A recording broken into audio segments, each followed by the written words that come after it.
La décision de Meghan Markle de parler d'un incident survenu au cours de son premier jour et de la dernière tournée royale du prince Harry a provoqué la colère de certains Sud-Africains en ligne. La duchesse de Sussex a mentionné dans le premier épisode de sa série de podcasts Archetype que son fils Archie Harrison risquait d'être impliqué dans un incendie quelques heures seulement après que la famille de 3 personnes eut atterri en Afrique du Sud. S'adressant à son amie et star du tennis Serena Williams, Meghan a déclaré qu'il y avait eu un incident provoqué par un radiateur placé dans la crèche où son fils alors âgé de 4 mois était censé faire la sieste pendant que ses parents entreprenaient des fiançailles.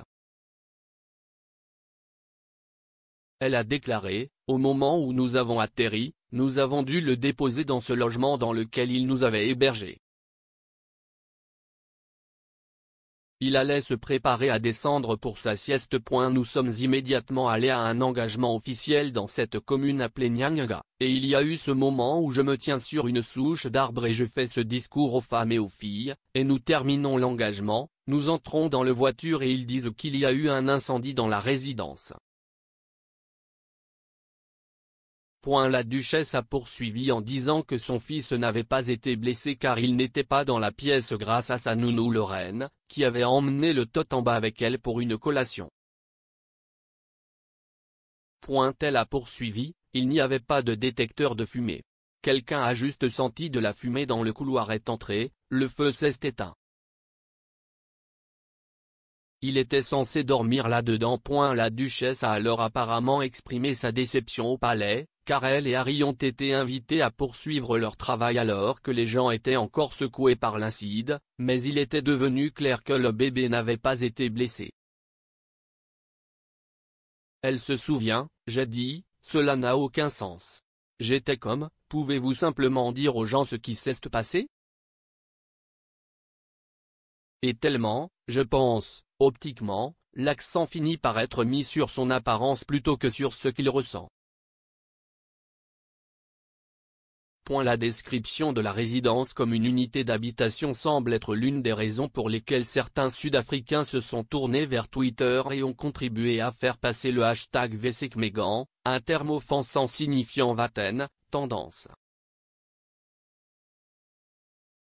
Une utilisatrice de Twitter, nommée Justine Fairground, a écrit « Meghan, tu peux tromper les Américains, les amis célèbres, les sbires des réseaux sociaux, mais tu ne peux pas tromper les Africains.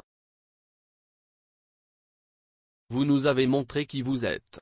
Lorsque vous essayez de déchirer la famille royale, vous oubliez qui vous offensez en chemin. » L'animatrice du podcast Sneeman, Lulama Anderson, a écrit « Meghan Markle se fiche de la façon dont elle dépeint l'Afrique du Sud, elle ne doit plus jamais mettre les pieds ici. » Interrogé par un autre utilisateur, Lilib, sur la façon dont Meghan décrivait l'Afrique du Sud, M. Anderson a répondu, l'optique suggérera que l'Afrique du Sud n'est pas sur. Parmi les milliers d'autres tweets, y compris le hashtag, il y en avait un de Raymond Segodi, qui a écrit, j'ai été convaincu par son interprétation de l'interview d'Oprah. Maintenant après ses commentaires, sur l'Afrique du Sud, je retire ma sympathie et ma colère contre les médias britanniques et Royal Family. Cependant, d'autres utilisateurs de Twitter ont défendu la duchesse et sa décision de parler de l'incendie, sûrement bouleversant pour une mère. L'utilisateur de Twitter @frankincense a déclaré, les nœuds détesteront. Ne changez pas le récit. C'était à propos du feu, pas de l'Afrique du Sud. Je suppose que tu as besoin de plus d'amour. Et @Nce a tweeté, Meghan n'a rien dit d'offensant. C'est juste le côté misérable de Twitter qui essaie de trouver quelque chose à redire. Et le docteur Eugenia Kula a écrit, en tant que Sud-Africaine, je suis fière de vous. Tu es une source d'inspiration pour les jeunes filles. Le tout premier podcast de Meghan a été publié mardi et s'est concentré sur la connotation négative que le mot ambition peut avoir lorsqu'il est utilisé pour s'adresser aux femmes. Archetype, produit exclusivement pour Spotify, enquête sur les labels qui tentent de retenir les femmes. Au cours de 12 épisodes, la duchesse parlera avec des célébrités ainsi qu'avec des experts de différents mots. Son prochain invité est la chanteuse Mariah Carey.